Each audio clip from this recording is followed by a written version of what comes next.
Hey, welcome back to Life Sculptors Podcast. I'm your host, Dante Poole. What a great day it is to have conversations that make a difference in our lives. That's really what we're doing here. We're just discovering things, giving language to some things that we may have not understood or struggled with or needed some clarity on. And that happens here. And I'm glad that you let me be a part of helping to bring clarity to your life, your relationships, your leadership, all the things. And so, man, listen, today I am reading one of my most favorite books. Like anybody who's had the experience of knowing me as an educational leader and all the work knows that this is one of my favorite books. Oh, listen.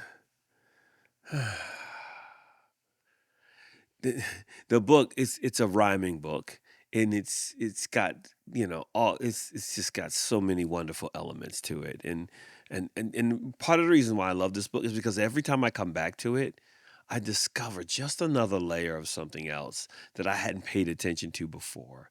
And so I think I should just read it. It's called The Very Cranky Bear by Nick Bland. And on the surface, it seems like a simple story. A bear gets cranky, the other animals try to help, blah blah blah. But there's so much more happening here. So you ready? Let's get into it. The Very Cranky Bear. Okay. In the jingle jangle jungle on a cold and rainy day, four little friends found a perfect place to play. Moose had marvelous antlers, and lion a golden mane. Zebra had fantastic stripes, and sheep, well, sheep was plain. None of them had noticed that someone else was there. Sleeping in that cave was a very cranky bear. Oh, roar went the cranky bear. Roar, roar, roar. He gnashed his teeth and stomped his feet and chased them out the door. So, in a jingle jangle jungle on a cold and rainy day, four little friends had nowhere warm to play. Wait a minute, said Zebra. She scratched her furry chin. Maybe if we cheered him up, he'd let us come back in. If I didn't have my stripes, said Zebra, I'd be cranky too. We should give that bear some stripes. That's what we should do. Stripes are silly, Moose complained, especially on a bear. My antlers always cheer me up. Let's give that bear a pair. No, no, no, no, no, said Lion. Antlers are a bore. A golden mane like mine, he said, would cheer him up for sure. Y'all sheep is looking at them like, y'all crazy. So Zebra fetched a can of mud, and Lion some grass of gold. Moose got two big branches, and sheep got cold. That's because sheep is on the outside of the cave while these other three animals are going in for a transformation process. Sheep was getting worried. They've been eaten up for sure. And then from inside the cave, there came a very cranky, you guessed it, roar. Zebra, lion, and moose ran out, and bear was right behind them. They hid behind the bushes where they hoped he wouldn't find them. Why is he still cranky? He's got antlers, stripes, and mane. Before he gave him those, Lion said, he looked so very plain. Oh, I've just got to show you. I got to show you. Oh my gosh. Y'all, the bear has stripes now. He's got a mane and antlers tied to the top of his head. As Bear stormed back inside the cave, he turned and roared at Sheep. All I really want, he said, is a quiet place to sleep. So she fetched a pair of clippers, and she sheared off half her wool. She stuffed it in a cotton bag until the bag was full. She tiptoed back inside the cave. Excuse me, Bear, she said. Would you like a pillow for underneath your head? Well, thank you very much, said Bear. Oh, wait. thank you very much, said Bear, and soon he fell asleep. Maybe he was dreaming of a plain but thoughtful sheep.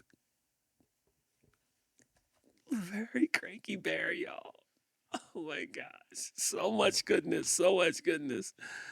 Ah, okay. Now that you've heard the story, right? Let's talk about what's actually happening here. Early on, there's a line in the story that if you're not careful, you'll miss it. It says, none of them had noticed that someone else was there. Nobody noticed that somebody else was there. And that sentence quietly tells us the real problem in the story.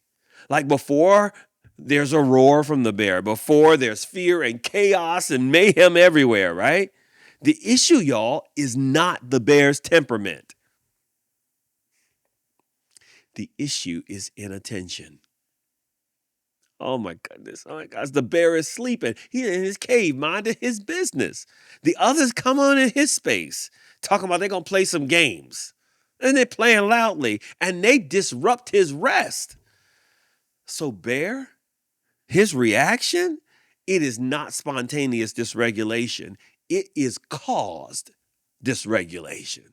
And that matters, y'all. That matters because we are quick to label reactions as defects, as dysfunctions. We're quick to say, oh, they're just cranky. They're just being insensitive. Like, they are just so difficult.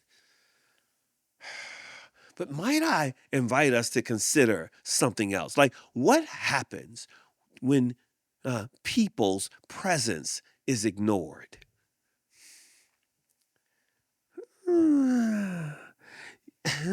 The bear's reaction is intense, but it makes sense in context. So, see, sometimes we're putting labels on people's behaviors because we don't understand the context of why they're showing up the way they do. And this is not about excusing behavior. Don't get me wrong, but this is about understanding the origins of it. We skip when we skip the origin, when we skip the context, the why, then we misdiagnose the problem. There was a problem, y'all, and the problem was not the bear.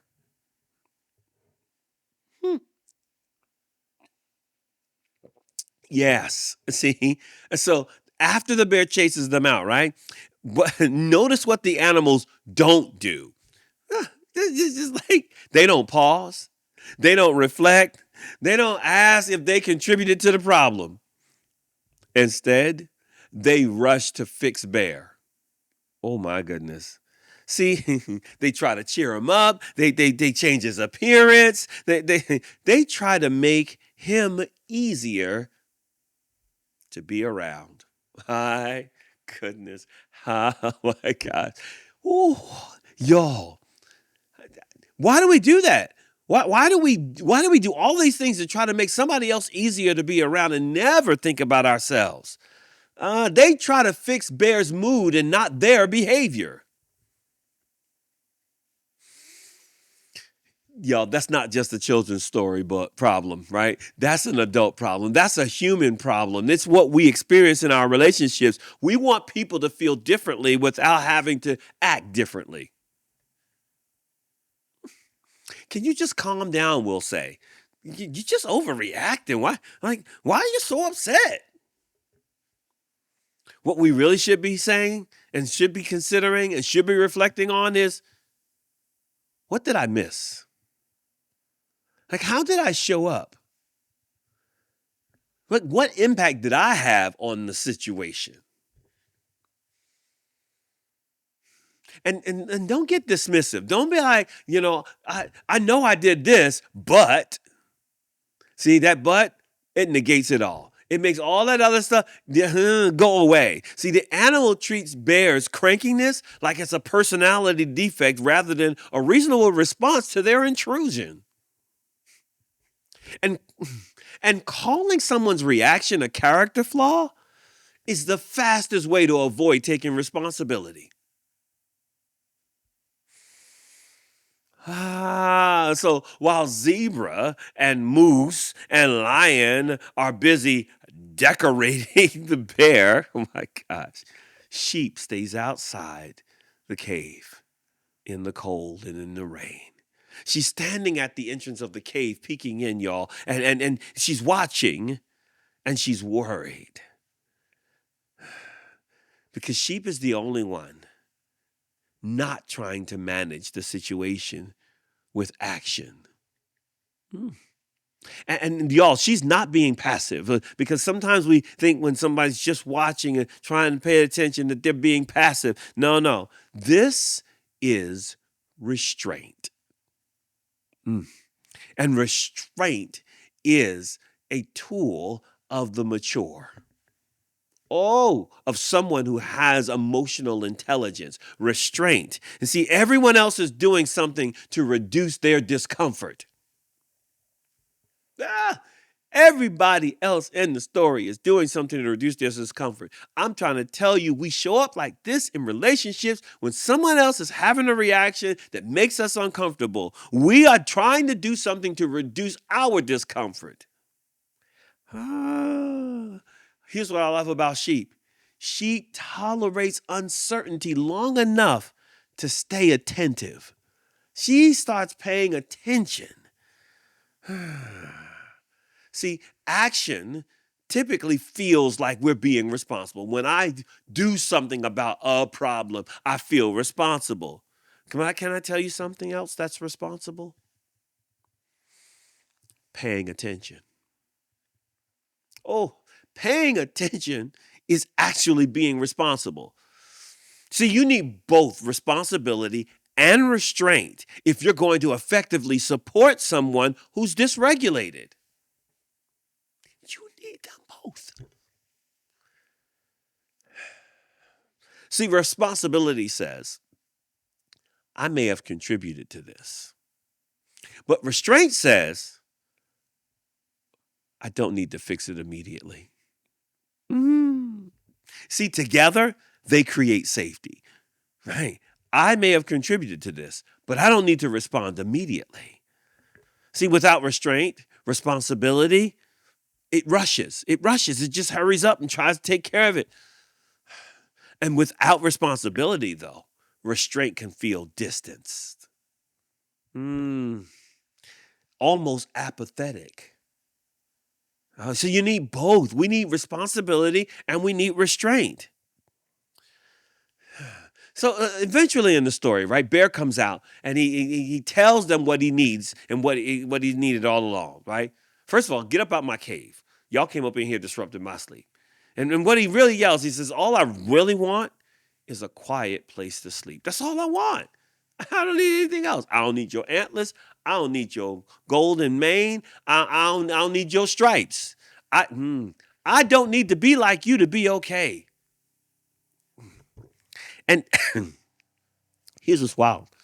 He yells it, but he yells it at sheep. Not at the ones causing the disruption, right? Not at the ones who tried to change his appearance. No, he yells at the one who feels the safest. I've told people this, and I've come to understand this, that when you are the safest person, you tend to get the brunt of dysfunctional, dysregulated behavior. And y'all, this is deeply human. This is not just characters in some story, some animal characters in a story, because when people have been overwhelmed long enough, their expression comes out sideways. Now, it doesn't make it right. It doesn't make it right. I'm not justifying that. I'm just saying this is real for us. Yes, it is. See, it's not permission for somebody to misdirect their anger. No, but it is an explanation of what's really going on. When harm goes unacknowledged, our expressions can escalate and come out sideways. Okay. This is when emotional labor shows up. Where you see where resistance, or restraint, should I say, is present, but responsibility hasn't been shared by others. This is what's happening with sheep. The sheep is restrained, but she's the only one taking on responsibility. Others stand around and watch her take on responsibility. See, she restrains herself, but the responsibility for repair never becomes communal, never becomes part of what everybody who is responsible for it is taking on. That's why the cost lands on her. And sheep responds by shearing off half her wool. Oh, that's a whole nother conversation, but it cost her something. It's irreversible. That wool is gone. Now she's got to grow it back. And it's not her fault that things went south the way they went. This is where we need this language of emotional labor. Let me read to you what emotional labor is. Emotional labor is the often unseen work of managing emotions, one's own or others, in order to maintain relational stability, reduce conflict, or create a sense of safety and cohesion.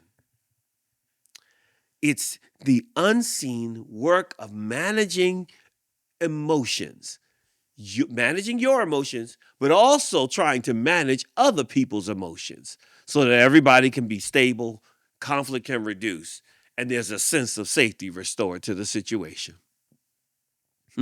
Y'all, emotional labor, it includes monitoring emotional climates and atmospheres. It's paying attention to how everybody might be feeling and taking on the responsibility of fixing it.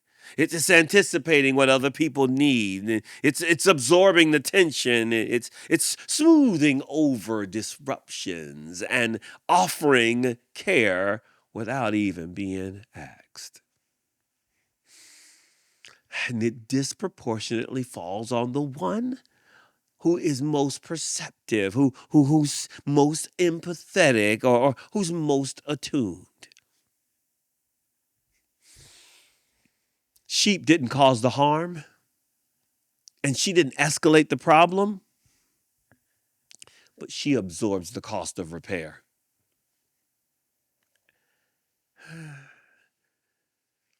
And that story leaves us with some unresolved questions.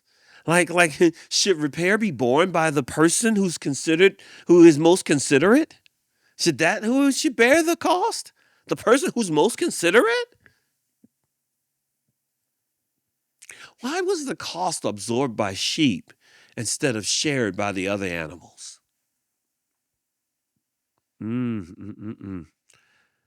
What's interesting is the book doesn't answer those questions, but it raises them for us, doesn't it? Now, let's just pause for a moment, right? Not to judge. Don't judge the other animals. Don't judge anybody. Let's just notice when the tension shows up, when someone acts strongly, when discomfort enters the room, do we rush in to fix it? Do we rush in to fix how somebody else feels? Like when the room gets interesting, when the vibe changes. Do you pause long enough to examine how you showed up? Like if we're honest, who usually pays the price when listening comes last? I got to say something here, and this is personal, right? This is not me being the expert. This is personal. This is me being vulnerable, because sometimes I am still struggling with this right here. Like if I'm honest, I have a tendency to over-index responsibility and under-practice restraint. Like I want to fix it. Right? When I sense tension, when someone seems off, when someone feels unsettled, the people pleaser in me wants to do something. Now I've gotten better, but I want to explain. I want to clarify. I want to offer perspective. I just want to make it better. And I tell myself that I'm being helpful. Yep. Yep. But if I slow down long enough to and really this story forces me to do that, I have to admit that sometimes what I'm really trying to regulate is my own discomfort.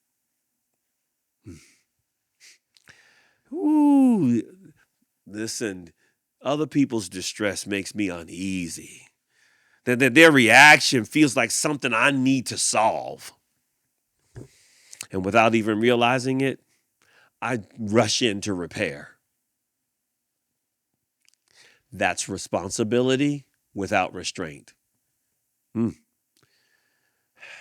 Now, I've gotten better. Again, I'm learning, and I'm still learning that moving in too quickly, even when I have good intentions, can actually make people feel more unseen and not more supported. Mm, mm, mm, mm. Y'all, attentiveness takes time. And restraint, it feels vulnerable. But y'all, there are times when the most responsible thing I can do is not speak yet. Or to not rush in to fix it yet. To not offer an answer yet. To just stay present enough to actually understand what's really happening. And that is much harder than it sounds. I know I got some friends out there who are right there with me and like, yeah, this is hard. So before I close the conversation with you today, let me offer you a few steps to not some rules, not a formula, right? Just an orientation that will help you move towards a healthier side of what this story really is exposing for us. Just some practices. Here's step one. Slow down before you fix.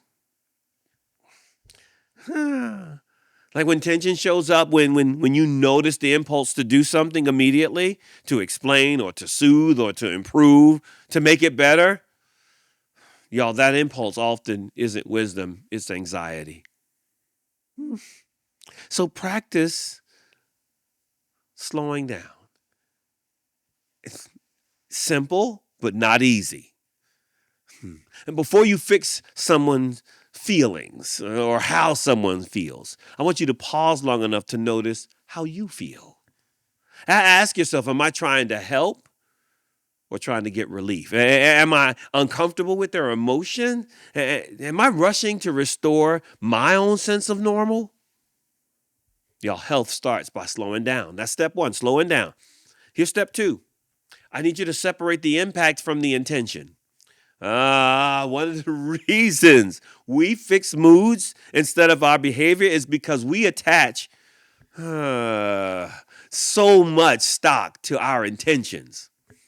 I didn't mean to, we say. That wasn't my intent. I was just trying to help. Notice the story doesn't question people's intentions, the character's intentions. It's not about questioning your intention. It's about questioning the impact your behaviors had on someone else.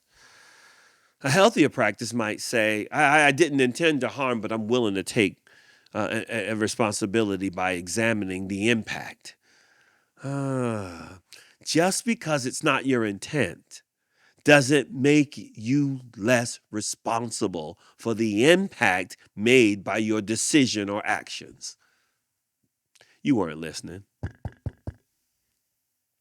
Just because it wasn't your intent doesn't mean you're less responsible for the impact of your behaviors and actions.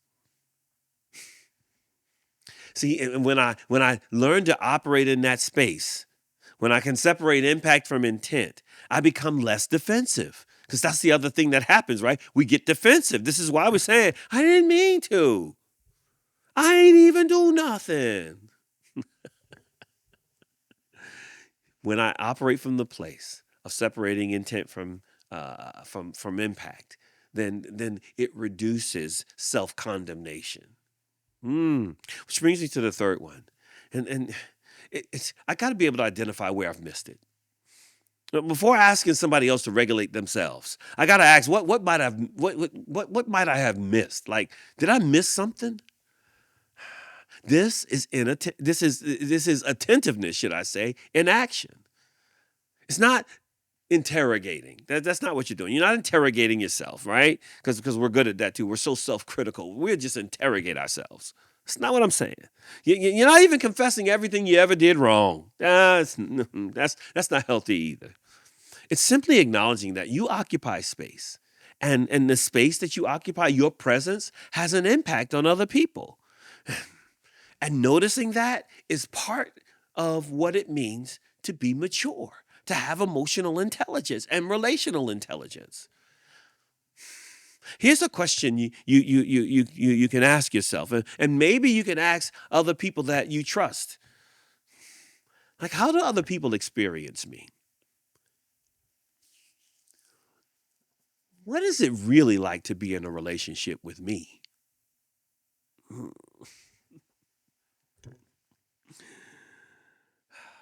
This is how you stop treating reactions like defects.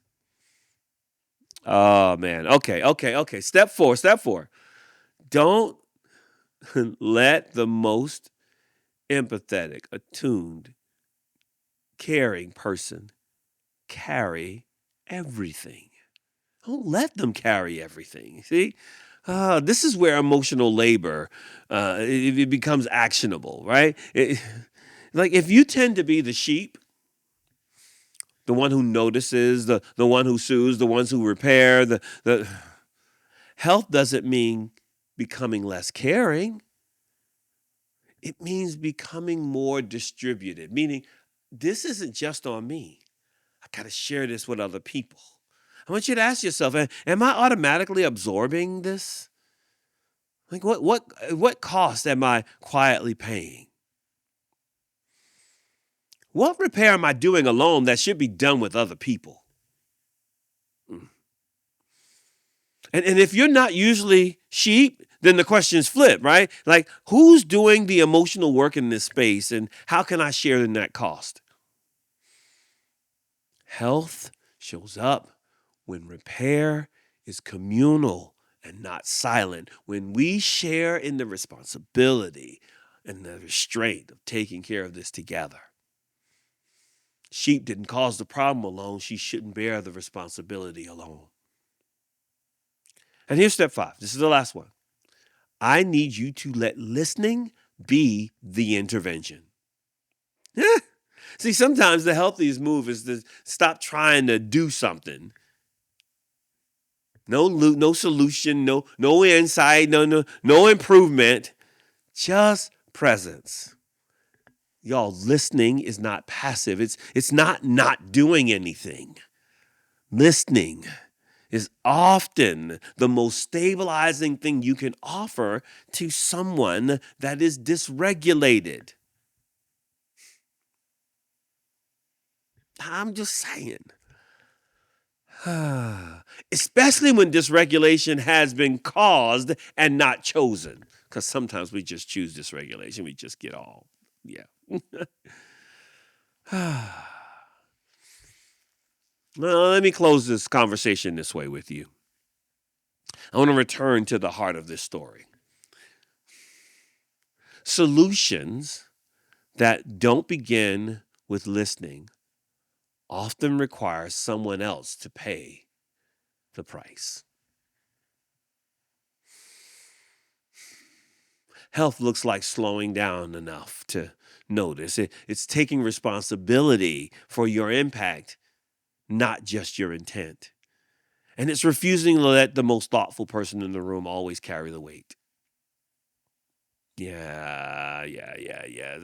And we're not questioning whether or not you care. The question is, are you willing to be attentive before you act? Are you willing to listen before you fix? Are you willing to share the cost of repair? That's the work. That's the work. And so supporting someone's who's dysregulated, supporting someone who's dysregulated, it isn't about doing more. It's about holding responsibility and restraint at the same time. We need them both. Responsibility acknowledges impact. Restraint does not rush repair. Because solutions that don't begin with listening often require someone else to pay the price. I know I've said it. I'm going to say it again. Solutions that don't engage listening require someone else to pay the price for repair. I wrote this and I want to say it. Many relational problems don't begin with bad intentions. They begin with inattention. And when inattention causes harm, we often try to fix other people's feelings instead of our own behaviors. Here's the reality. The only person you can change is you. And if we're going to tell the whole truth, we're really not that good at that. Okay. Ooh, responsibility and restraint. We need them both. I'm so grateful to Nick Bland and the Very Cranky Bear. Man, I could read that book every day. It would just make my face smile. And I'm hoping that these conversations are bringing hope and help to you in your life and your relationships. Now, if you know somebody who needs this conversation, you know what to do. Share it with them. Please subscribe, right? Pay attention with responsibility and restraint. And remember this. You're exactly enough. I'll see you next time.